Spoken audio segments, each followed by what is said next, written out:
so much for joining us. And we're looking forward to this conversation.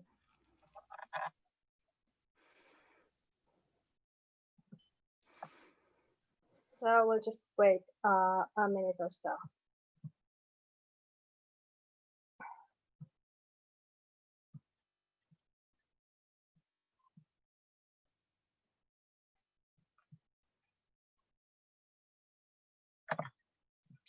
All right, good afternoon. My name is Adina Ponta. I'm an international law fellow at the American Society of International Law in Washington, D.C. And I'm excited to welcome our speakers and our audience to the online session on human rights in the age of artificial intelligence, impact and safeguards. The session is part of the Society's Areas Beyond National Jurisdiction signature topic and is co-sponsored by ASIA's International Law and Technology Interest Group and by the Washington Foreign Law Society. While circumstances previously forced us to postpone the session, the Society is committed to fulfilling its role of educating the general public on international law issues, even during these trying times. Today is July 14, Bastille Day, when French peasants invaded a medieval prison in 1789. They set in motion a chain of events that brought France its first declaration of human rights. We wish our French members and participants to this event a happy National Day. And we will also celebrate by discussing the EU white paper on AI today, which is strongly influenced by the French AI strategy report. This is a fascinating topic. We are all excited to learn more about safeguards, safeguard duties of states and of the industry in the AI era. We invite our participants to use the Q&A box at the bottom to write their questions for the panelists. I want to express our deep gratitude to our speakers for accepting this invitation and for taking the time to participate in this great conversation. I will now give the floor to our moderator, Professor Molly Land, University of Connecticut School of Law, to introduce our speakers. Thank you. Thank you, Adina, and my thanks to Azel and to you for organizing this webinar on this terrific topic. I'm especially pleased to hear that the Human Rights and Technology Interest Group is a co-sponsor. I was involved with that group at the very beginning and helped launch it, so I'm glad to see it still going strong. The format of this webinar will be a moderated discussion between our four panelists. I just wanted to say at the outset, Lucas Bento, who's of Counsel at Quinn Emanuel, is having some technical difficulties joining. So we're hoping that he will be able to connect, but it may be midway through our conversation. We also have with us Luke Demboski, a partner at Debevoise and Plimpton, Jennifer Brody, who is Legislative Manager at Access Now, and Heather West, Head of America's Policy at Mozilla. So I want to start by just illustrating some of the examples of how AI issues intersect with international law and international legal practice. I'll then ask each of the panelists to say a few words about their background and what they work on. And the rest of the webinar will be a discussion between the panelists with questions from me, as well as questions from the audience. So please do type in your questions to the Q&A feed as they arise, and we will pose them to the panelists. And we will conclude at 1 o'clock. So just to get us going, I wanted to suggest at the outset that there are at least four, and I'm sure I'm missing many, but at least four ways in which AI intersects with international law and international legal practice. One of the most well-known intersections is the human rights impact of AI and the way in which different deployments of AI can affect human rights, raising issues of bias, lack of accountability, and lack of transparency. We've seen this, for example, as AI is increasingly used to aid decision-making in law enforcement and criminal justice. These decisions that are made with the use of AI may lack transparency, there may be a lack of accountability, and the decisions can also be biased, in part because they reflect the bias that they are trained on, bias data that pre-exists and that they learn from. A second kind of human rights impact might be on privacy associated with the business model of AI. AI requires large data sets, and it's driving very broad and very deep data collection practices in order to develop training sets for machine learning. This includes, for example, data sets of faces, right, to train facial recognition systems. A third important example is the use of AI in actions that states take, including with respect to other states, such as in the use of autonomous weapons or in the national security context. So this might be, for example, the well-known example of South Korea deploying a sentry robot in the demilitarized zone with North Korea, which can, according to reports at least, autonomously select and engage with targets, although a human operator is able to intervene. A fourth example is how AI is increasingly integrated into the processes of international dispute resolution, such as the use of AI in arbitration, reviewing documents, and even potentially AI adjudicators, right? Either predicting outcomes or even rendering issues eventually on the determination of cases. And finally, I think broadly for anyone involved in counseling clients across jurisdictions in the tech industry, there are clients we're representing who integrate AI into their systems and produce AI-based products with increasing reputational risks if they don't pay attention to or attend to the ethical implications of AI.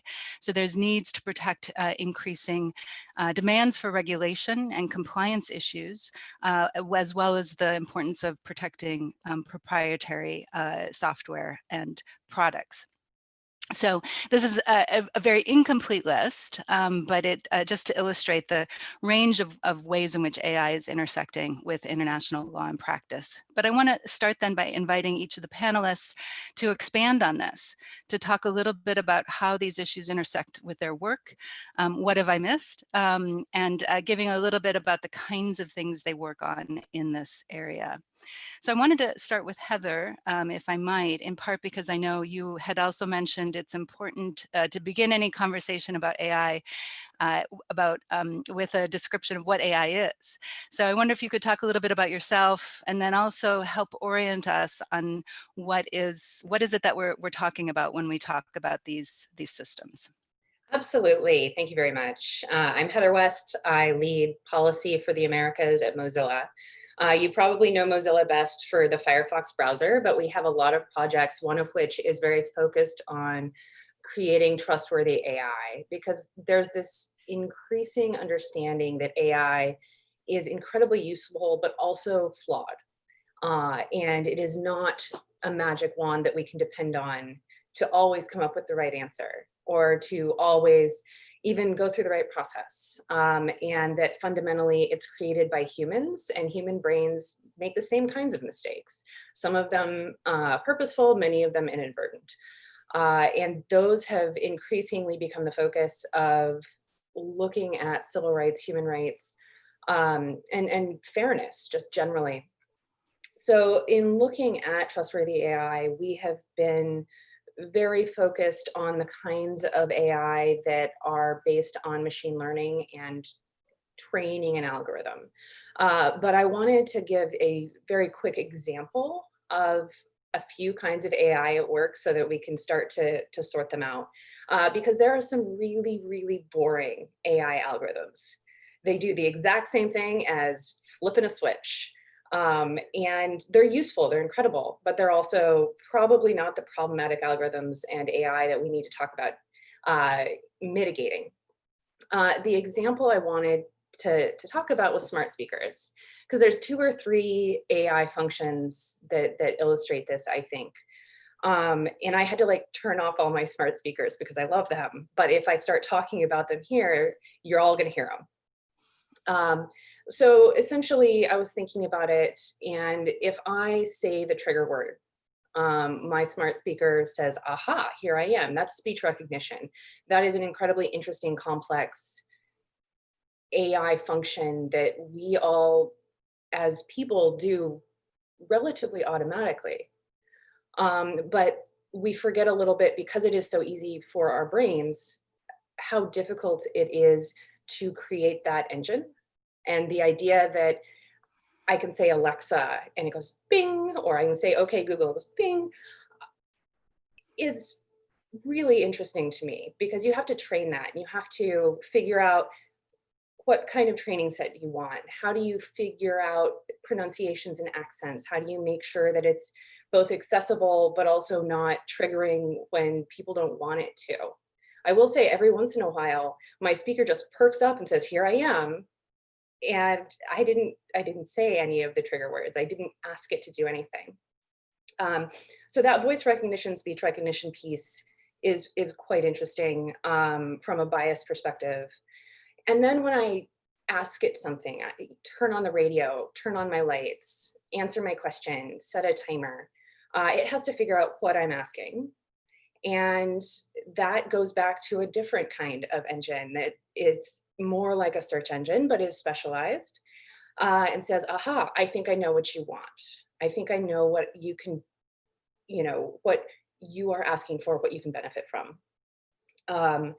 And once in a blue moon, it gets it wrong, but it's fairly impressive how often it hears correctly.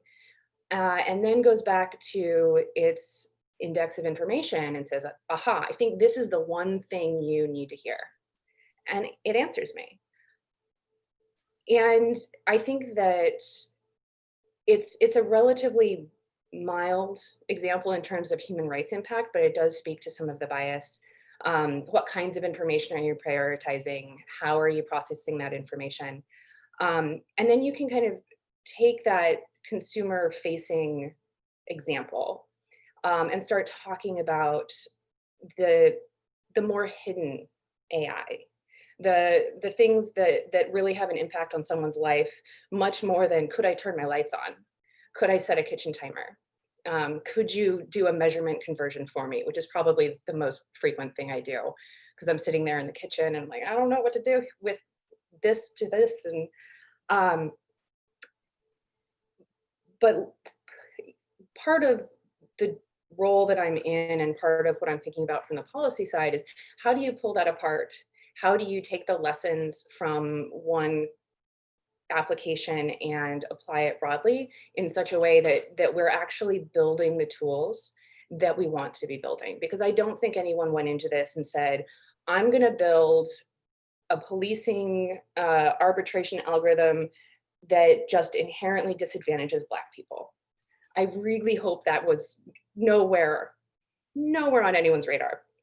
But sitting down and saying, aha, why is what we built different than what we envisioned, is a very big piece of this discussion for me. Great, thank you. If I could turn then, I think to Luke to fill in a little bit about your background. I know you have both experience in government in dealing with cyber issues, and also now as a client representing companies on cybersecurity issues in practice. So can you give us a little bit of background about yourself? Thank you, Molly. And let me say first, thank you to ASIL and the organizers, including you and Adina, for all the work and the invitation to be here. So I'm Luke Demboski. I co-chair the practice on data strategy and security, newly named for reasons that we'll discuss in a few minutes, at Demboski in Plimpton. And this is in an area of hot topics like cyber privacy that you deal with. AI is the hottest of the hot topics right now for our clients. And I guess the good news is that most all of our associates and summer associates, they want to work on this because this is undeniably the coolest stuff in the legal profession, I think, that we have going. Tremendous possibilities, but also tremendous risks. And so my background is over 4 years now counseling private clients on these issues, as well as the usual spate of data breaches, cyber attacks, and in particular, national security cyber attacks, where we see a tremendous range of the use of tools for all aspects of state power and data collection. And AI has some implications for that. Before my time at Debevoise, I spent 14 years at the Justice Department in various roles, many of them as a line cyber prosecutor, working with our colleagues in countries around the world to tackle what is inherently a global issue, an international issue of cybercrime and cyber threat risks. I spent the better part of 3 years as our representative to the Russian Federation, working with the Russian government on issues of transnational crime, including cyber issues and related policy issues, and then a range of ancillary issues like child protection, anti-human trafficking, and so forth. And some of the same technologies that we saw being used by cyber criminals are, of course, have made their way into these traditional areas of crime. And now human traffickers are using encryption and dark websites and so forth to organize as well. Sometime at the UNGGE as a delegate for DOJ, time in international fora, and then ultimately Deputy Assistant AG for National Security over the DOJ's first national security cyber portfolio. And so for our clients now in the private sector, this is a top of mind issue. Data permeates every single aspect of what they do. They could be an energy company and data is still, a huge issue for them. So it's a transition of thinking from data simply as, say, a cost center or a compliance issue to now something they could optimize along the lines Heather suggested. How could they use it to make better decisions? How could they use it to triage and focus resources in the right places? To the vast majority of our clients, the number one concern with AI is reputational. They have all of the good intentions, as Heather suggested, of not targeting people for the wrong reasons, not introducing bias into their algorithms for AI. And the trick is, how do you test it? How do you control for it? If it starts to deviate in some way that you didn't anticipate, how would you be able to spot that? So a lot of their concerns are reputational, ethical. We saw it first with government. I lived through sort of the fallout of the whole Snowden thing and the loss of credibility that the government faced. We see some of that in the US, a lot of that in the US now with respect, for example, to policing, regardless of politics or how you view the issues. Credibility is in focus right now. And so for our private sector clients, it's also very front and center. On what basis are they delivering services to their customers? They want to make sure that they're balancing the optimization of these important data tools with avoiding any hint of bias against individuals for any reason that's ill-intended. And so that's a summary of my window. It's my little window into AI issues from my perch. Terrific, thank you. Jennifer, if I could turn to you for the perspective from Access Now, which is doing such incredible work on these issues.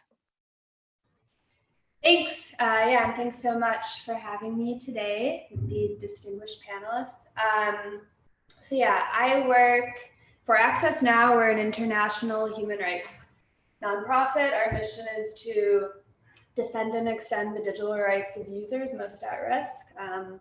I'm based in our Washington, D.C. office, where I cover a plethora of issues ranging from data protection, encryption, content governance issues, and all of this revolves around automatic decision-making systems for the most part. And I guess kind of our position is we strongly believe that AI is not inherently a value in itself, and in order to deploy these products, there needs to be proof that there is in fact a tangible benefit to society and it does no harm. And we feel like oftentimes there's a sentiment that it's this new shiny object. It's, you know, the silver bullet. And we really think that folks need to step back and kind of ask why. We have one campaign called Why IDs, really asking people to consider, you know, will the benefits of a digital ID system outweigh the cons? Also importantly, the goal should never be, you know, if you can only mitigate human rights harms of these systems, it should be entirely avoided, right? In addition, ethics or HR standards, right, cannot fix my voice, cannot fix all AI systems. Many are entirely incompatible with fundamental rights and must be banned outright. For example, biometric mass surveillance, we think is incredibly problematic. So that's just high level, some work we do. That's terrific. And we've already got our first question from the Q&A. But before we get there, I want to intervene with the moderator's prerogative to ask a question of all the panelists. From each of your vantage points, if you could speak to whether there's a need for regulation, and if so, how should it be done? Who should be working on it? Should it be soft law or hard law? Jennifer, for example, I know you work on issues of domestic legislation and international campaigns. You know, Heather, you know, from the company's perspective, are governments even in a position to, you know, sort of regulate thoughtfully and meaningfully on these issues? And Lucas, or excuse me, Luke, we have two panelists. How does this play out? How would regulation play out for clients? Would it be desired? Would it help provide guidelines, or does it create additional risk and compliance issues, or does it become a box checking exercise? So if I could throw out a broad question about regulation, and happy to let whoever is most eager to jump on this question jump in on it. Jennifer, do you want to? Yeah, I think you work on these issues a lot. So do you want to take a first start at the question? Sure, yeah, I think there's certainly a role for regulation. I'll just say it's important to remember that, again, like I alluded to earlier, that bias is a social problem. So seeking to solve it within the logic of automation will always be inadequate. So I think it's important that we kind of have it in the back of our minds when considering regulation. When speaking of regulation, we advocate strongly for mandatory human rights impact assessments. And the burden should not be on civil society organizations to hold companies accountable to prove that there are no human rights harms. Rather, the companies should prove that they are in compliance and do care.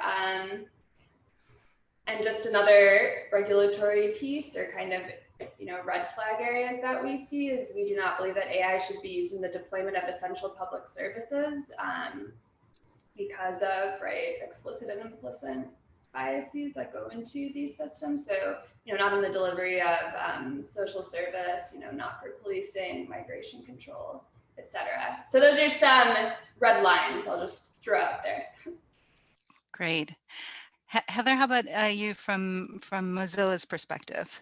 Absolutely. I think there's always a role for regulation, but this is such an interesting, complicated, and contextually dependent issue that regulation cannot in and of itself fix it. I think it's also true that, you know, an algorithm cannot in and of itself fix it. You know, no one person can actually fix this. And so the fact that governments globally are really paying more attention, I think, is important. But that means that they need to get the tech expertise to really understand what's going on, and understand how these systems are built, how the companies operate. And that depends on those companies also stepping up to the plate. They need to sit down and, as Jennifer said, pay attention to these issues that probably got short shrift before. If you're building a video recommendation engine, you're probably thinking about engagement scores and the idea that you want people to be enjoying your platform, you want to serve a lot of ads. You're probably not thinking about, what if people are fascinated by this really terrible video? And I think companies are starting to wrestle with that. I think they're having a hard time. I think cooperating and working with governments could be really helpful. I do think that there's opportunity for kind of soft regulation or hard regulation. I optimistically hope that companies will come to the table and are willing to step up. And while we've seen some positive movement on that front, I think that there's a pretty widespread agreement that it hasn't been enough. And I think, at least to me, it's relatively clear that people don't even know exactly where they need to take these systems. And figuring that out does point back again to the social issues that Jennifer mentioned. And how do we want to impact those? Because you have to remember that your AI system, your recommendation engine, your training data, all points back at the world it's built upon. So I think there's progress on that front, but I do think that the kind of widespread call for regulation on AI broadly, or pieces of AI, is appropriate. Yeah, and I like the emphasis that you've all been giving to the social context in which technology is developed and deployed. I think we can't isolate it from the environment it's in. It's part of what determines the impact that it has. I guess, Luke, that brings me to the question I posed to you in terms of working with clients. Is it helpful to have regulation? On the one hand, from an outside perspective, it seems helpful to encourage companies to consider human rights impacts earlier rather than later. But how willing, and actually, maybe this also goes back to Heather's perspective, but how much is it helpful to have that regulatory framework, or is it intruding into the innovation, sort of the life cycle of the product, proprietary information, right? Is it creating more risk? I think it depends how it's implemented, Molly. The vast majority of the innovation happening in the AI space is in the private sector.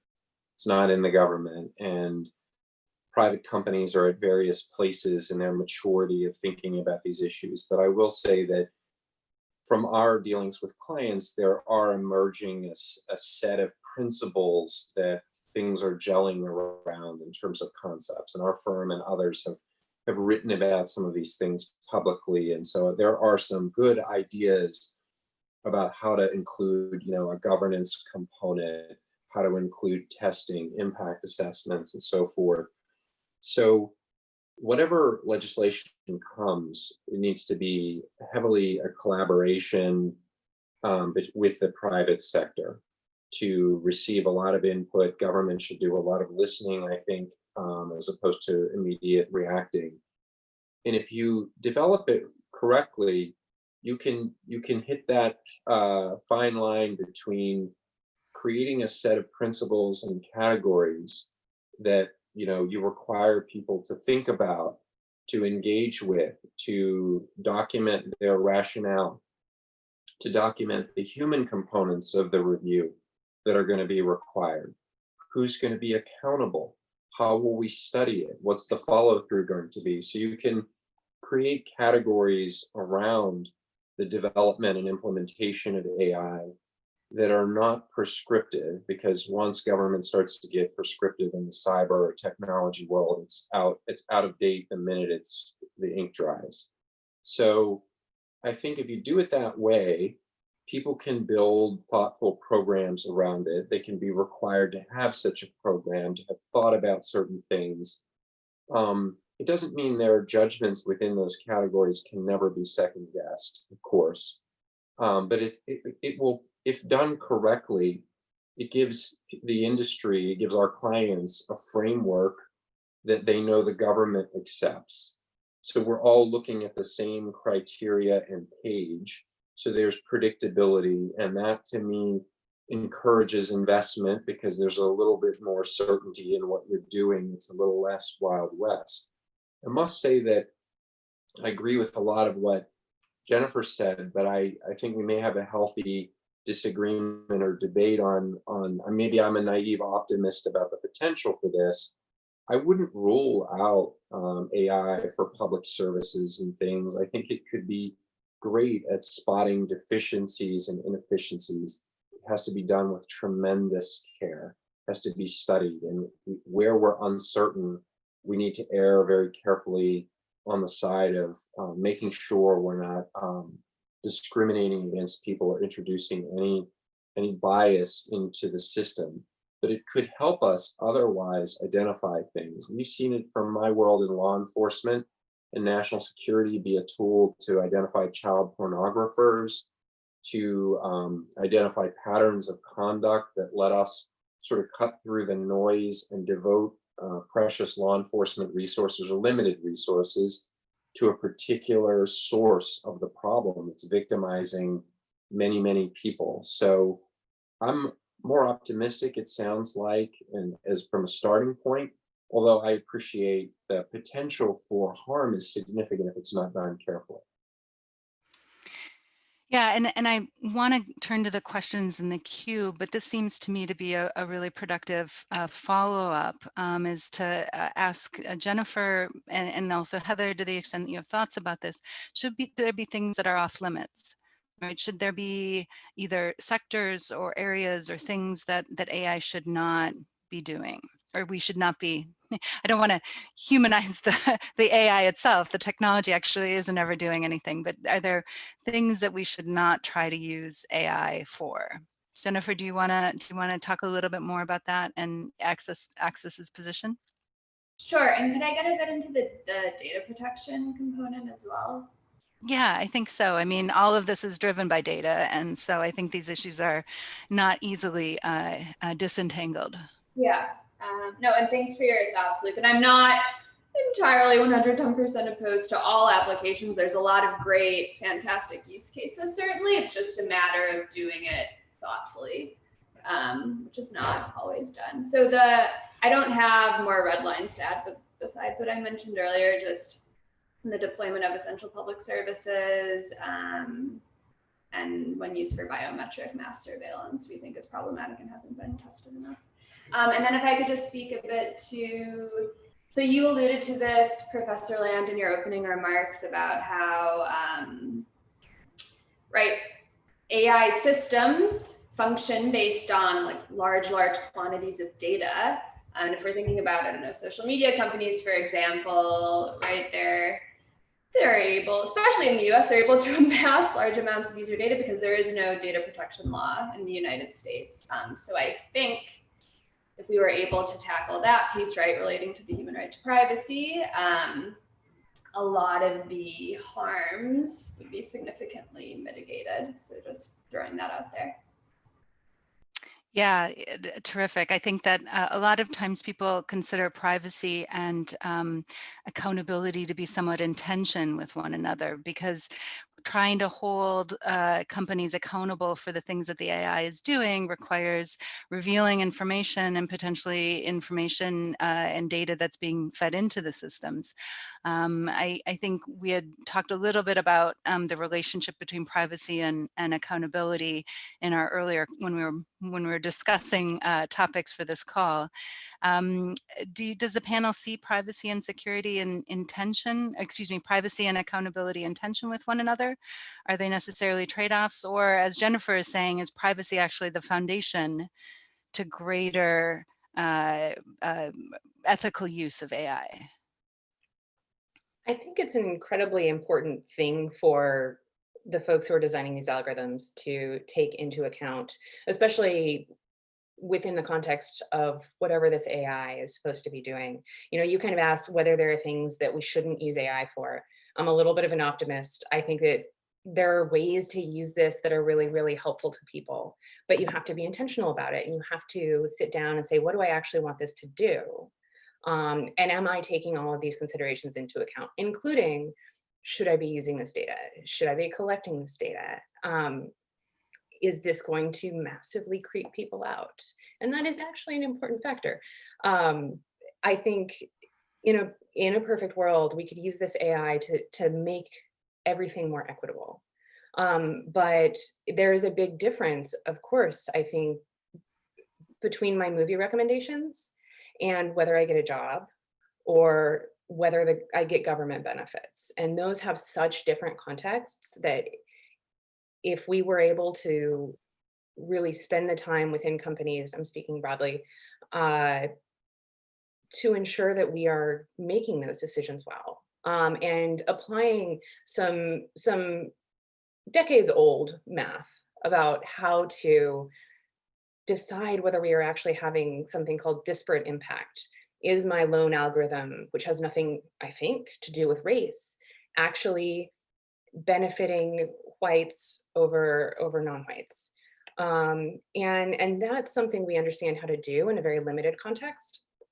And in fact, there's some really interesting studies about how automated decision-making for eligibility decisions like loans really did a great deal to desegregate communities within the US, because you no longer had a loan officer looking at you and saying, I don't want you in that neighborhood. But as these algorithms get more and more complicated and there's more gray area, and it's not just a yes, no, it's a scoring decision. Well, you're 80%, but this guy's 90%. Or I'm 30% likely to like this old movie versus 90% likely to like this really probably terrible lasers and spaceships movie, which I will like. I think sitting down and saying, how do we use this well and how do we design it well is a lot more important than drawing those lines and saying that it should never be used in this context. I do think that there are situations that we can look at how it's been used right now and say we shouldn't be using it in this context right now. Yeah, I mean, I think a similar discussion happens in the context of autonomous weapons. For example, the ability of a weapon to distinguish between a combatant and a civilian. Theoretically, it could be better. I don't know if it's there yet. And so the question may be, do we need humans in the loop, on the loop now, right? Even if, it may be actually a better decision maker in the future. Luke, did you want to get in on any of these questions? I wanted to follow up about the collaboration point, the public-private collaboration, but I'll give you a chance to respond to what we said so far. I mean, not much to add to what Heather said. I think a strong privacy program, with data governance principles, knowing what data do we have, on what basis did we collect it, on what basis are we continuing to retain it, how are we protecting it? If you've worked those things out, and you should have, then it makes it a much easier and stronger foundation on which to build an AI program. You're on firm footing in terms of understanding what this data is and how you got it and what your rights are around it, what the rights of the individuals whose data it is are. And you can isolate your AI focus there. You're on much firmer ground. Let me follow up actually with a question that just came in, which is directly relevant, talking about the global north-south divide here. So we've talked already about due diligence, about considering what data you're collecting ahead of time. Here the question is, a lot of AI is trained with data from the north, maybe the south, I'm not sure, but then the solution is trained with data from the north, and then the solution is packaged, sold, and deployed in the south. How does this factor in? So how do we think about this on a global scale, not just on an individual country scale, and how do we address inequity between countries and between regions in thinking about the deployment of AI? Heather, you look like you want to jump in. Yeah, I do.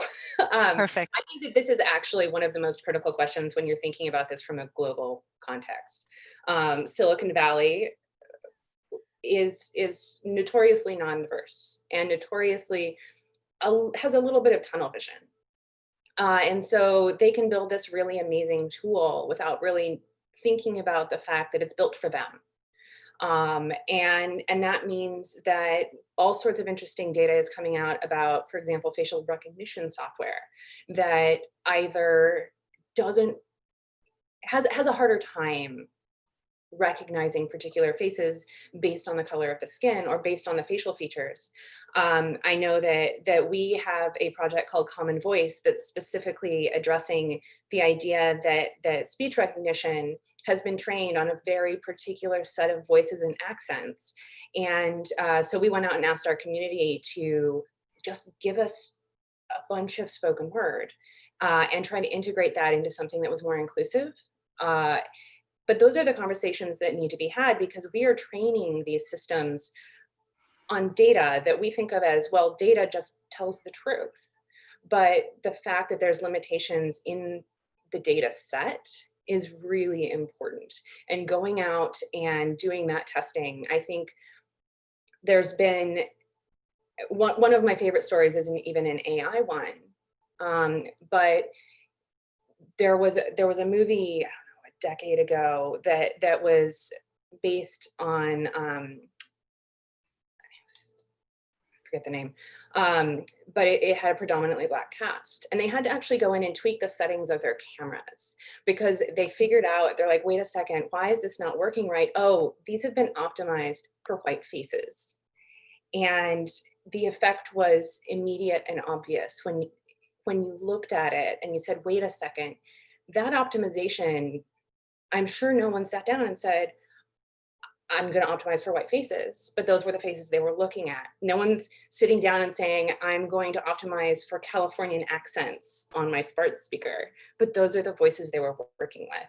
And sitting down and saying, we need a more diverse data set is critical, because otherwise we've essentially told a whole part of the world they're not important. And when you start taking those systems and using them for eligibility decisions, whether from a private company or from a government, that's really scary. I do think it's worth noting that there are AI systems, and I'm thinking specifically of some facial recognition ones, that are trained on different data sets, that aren't predominantly white data sets. And they are more, they have a very different set of people for whom they're effective. And setting aside the idea that facial recognition is often pretty scary from a human rights perspective, I think that computer scientists and engineers need to spend more time looking at that difference and saying, wait a second, we can do better than we're doing. We can build something that's truly global instead of making the assumption that because I sit in Silicon Valley, it's probably going to be fine. Yeah, and Jennifer, I think you've talked about this as well, in the need for local context and consideration of local context. So I guess not just in terms of collecting data, but also deploying these products. I don't know if specifically you're thinking about content moderation, but I wonder if you could talk about this one size fits all type of problem. Yeah, sure. So at Access Now, we do a lot of work on content governance issues on social media platforms, and we see, right, because as Heather was saying, you know, Facebook and the big social media platforms are based here in the United States. So, you know, the cultural nuances of the United States are understood at a much deeper level. And then I don't know, for example, Tunisia, we have an office in Tunisia, and accounts were taken down mistakenly, and we're still waiting to hear back from Facebook on what's going on. So you just see a huge discrepancy in the ability to really understand what's going on locally, right? Culturally, you know, local dialects even. So yeah, it's definitely an issue. And one of the questions was about diversity in, I'm just checking, diversity in, yeah, that just also that we need more diverse workforces as well who are working on this. One question that's come up a couple of times, and I guess maybe I'll turn to Luke, but then also to the other panelists on this global issue, is whether the regulation should be domestic or international. I know when you were in government, Luke, you were at justice, not state, so I don't know to what extent you've been able to think about these issues in particular, but is it going to be enough if individual governments are trying to solve this on a piecemeal basis? You spoke earlier about the need of companies to have predictability, and will there be predictability if we can't get an AI treaty, but the prospects of getting a new treaty also seem somewhat dim at the moment. What do you think about this set of issues? Right. Well, I'm familiar with the challenges of even a basic cybercrime treaty like the Budapest Convention that's been trying for better than 20 years to get traction worldwide. Things tend to break down into groups of like-minded countries. We may have a different conception of, for example, contact tracing apps than they may in China or Israel or another part of the world, where they just perhaps have they do a different calculus in terms of their national security and national interests relative to, say, the rights of an individual. Not to judge it, it's just that there are these differences. I think to the extent you have a really pioneering law in a particular nation state that could be a model or from which we could abstract principles to get a bit of consensus among like-minded countries, then that expands the dialogue for additional thought leadership and viewpoints from other parts of the world. From a client perspective, I think it creates market space to operate that's broader than your backyard. I mean, no one wants to invest many tens or hundreds of millions of dollars into a sophisticated tool and then have it limited to use in one country. The tools are inherently global. With all of this go things, a whole other set of topics like when can you export the technology? Will the US view it as a threat if it's exported the way, for example, penetration testing can be used for good or it can be used for evil. When it can be very tricky in terms of what you can export. But at least if you have a set of guiding principles among like-minded countries, you start to get traction toward a broader consensus. Jennifer, do you have thoughts about the need for international coordination of some sort on these issues? Yeah, I think to Luke's point, like it's useful, but it's quite challenging, given the differing viewpoints. We participated in the Office of the UN High Commissioner for Human Rights as consulting on this topic, and we've participated in that, pushing back as what I was speaking to earlier. The OECD also has principles on AI. The World Bank has a policy on harnessing AI for development and thinking things through the human rights lens. So it's certainly, welcome and needed. I think a lot can be improved, but it's challenging. Again, just accepting that, biases is a social problem. So there's then one question that's come up a couple of times exactly on that point. Maybe I'll turn to Heather first and then to Jennifer and Luke. But the question is essentially, can we actually solve the problem of bias if indeed it's a social problem? And, partly I wonder if this is a technological issue as well. And I don't know if we should be distinguishing between sort of algorithm type AI and machine learning type AI. But can we prevent our pre-existing biases from being automatically replicated? And then, just because I thought this was another really great question, someone else on the Q&A said, it seems like one way to do that is to just get more data in, but that seems to have problems as well. So Heather, I don't know if you could address those two questions. Sure. I think of this, I'm increasingly thinking of policy issues within the technology industry as issues with non-virtuous cycles. Like, we know virtuous cycles, these things that compound each other in goodness. And what we're seeing here is a non-virtuous cycle between how we're teaching machines, how they're learning, how we're writing algorithms, and how our society reflects bias. I do think that there's a number of ways to address it. I'm not sure that the best would be just collect all the data. I think if we lived in a perfect world with no malicious actors, that would be great. But we don't live in that world, and there are malicious actors across the board in all social stations.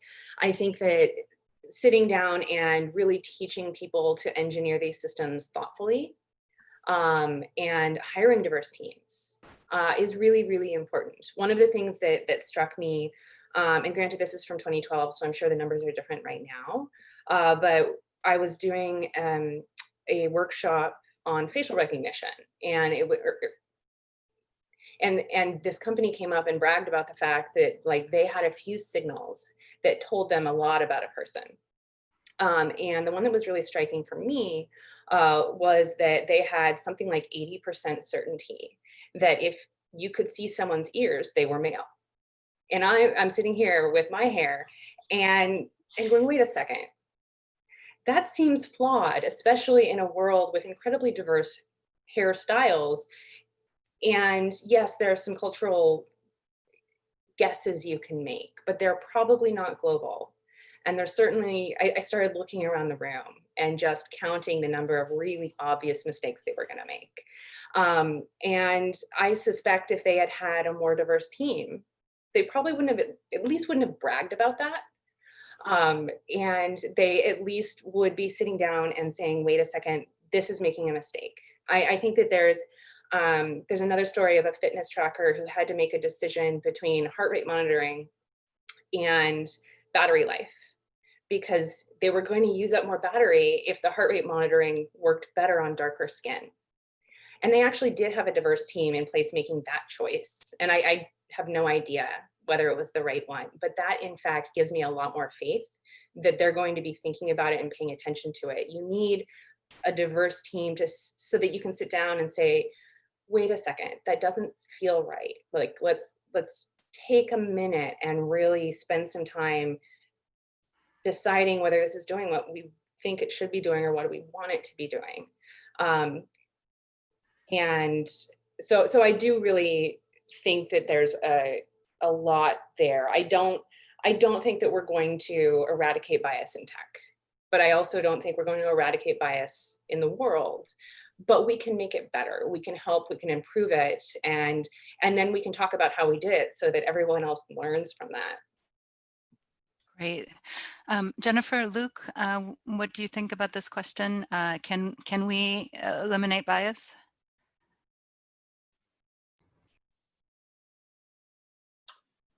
Probably not. Probably not. I don't have much to differ with Heather on that point. I think it is about doing everything we can to minimize it, and certainly where there's bias, not proliferating it through the kind of negative cycles that Heather referenced. We can have an algorithm that on its face is agnostic on the inputs, but at the same time be replicating something that actually in the real world is already informed by bias. And so, you know, it's not exactly even like you're working from fairness as a starting point. We know we aren't in the vast majority of cases in terms of loans, in terms of things, bias is being spotted and identified left and right. And so we can't assume even that we're on a unbiased starting point as we build the AI. So, you know, I don't know that we're ever going to eradicate it, but I think being completely situationally aware, having diverse teams, kicking the tires from every direction, diversity in terms of race, gender, socioeconomics, geography, every variable that we think, you know, for example, as a firm, makes us stronger when we have it, you know, these different viewpoints needs to inform these tools. Yeah, and I think also conversations, if we're going to try to make AI decision-making less biased than the social context in which it occurs, that requires some programming. And I think we need to have some conversations about what does less biased look like? You know, but Luke, I think you're right. This is not a new question. The insurance industry actually in assessing risk has long sort of grappled with this question of, do you take race into account? Do you take gender into account? Are these variables that, you know, may exist in the data, but are they ones that we want to give social meaning to? Jennifer, I just had a question here. Either you can talk about the bias question, but you can. There's also a question about the EU AI paper.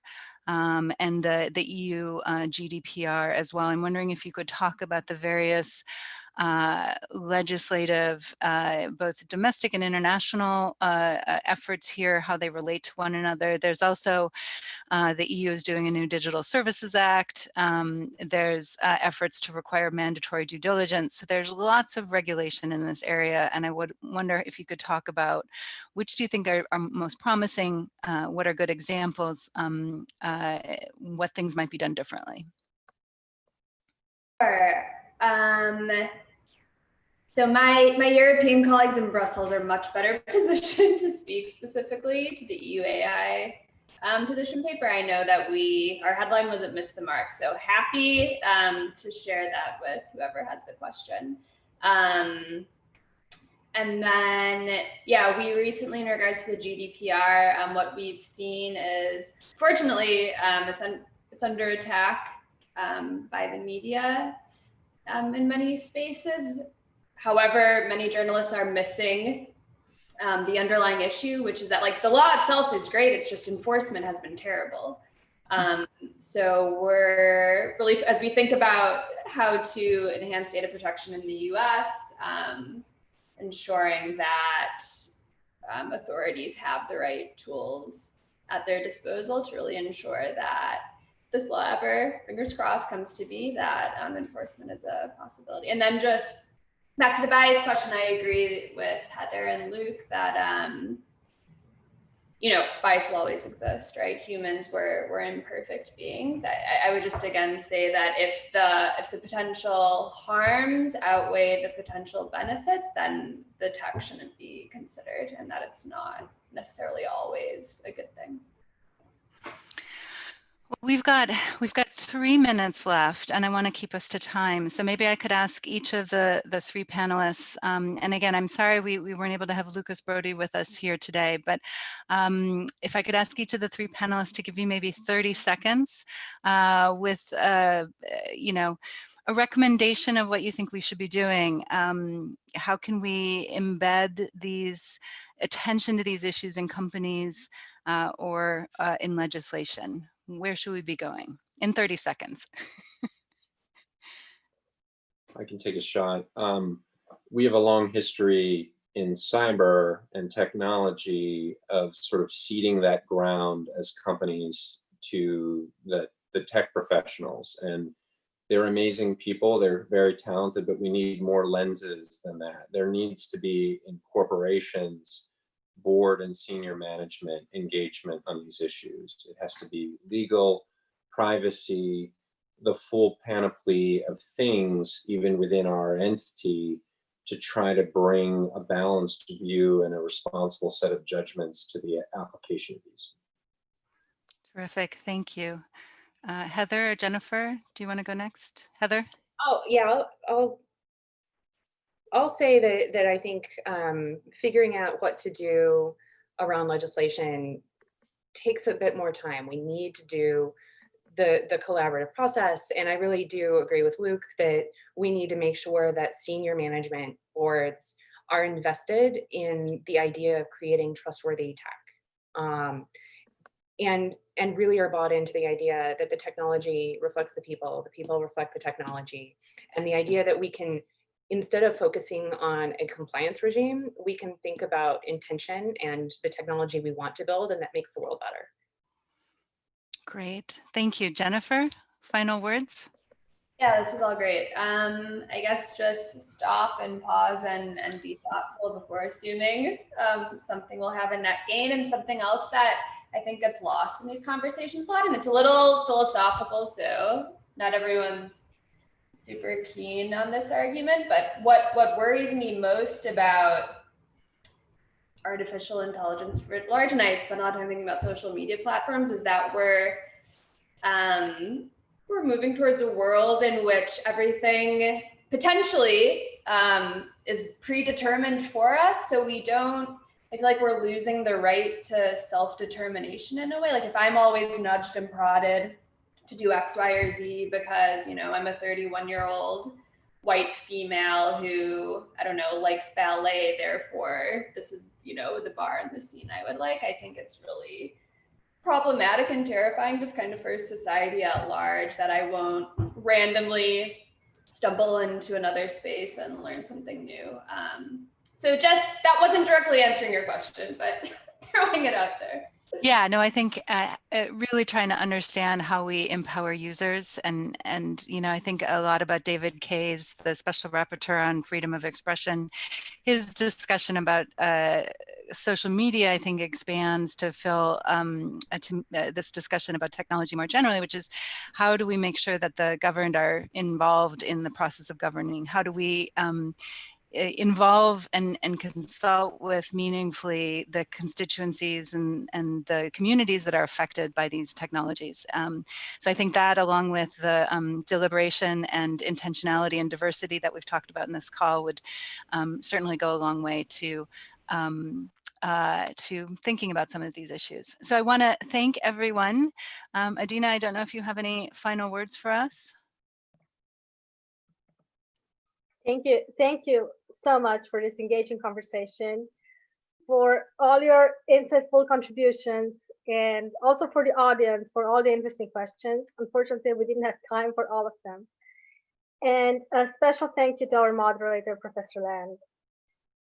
This online session was recorded, and the video will be soon available on our YouTube channel. Please follow acl.org/events for our future online events. Until then, stay safe, keep calm, and read international law, right? Thank you, Adina. Thank you, everyone. Bye.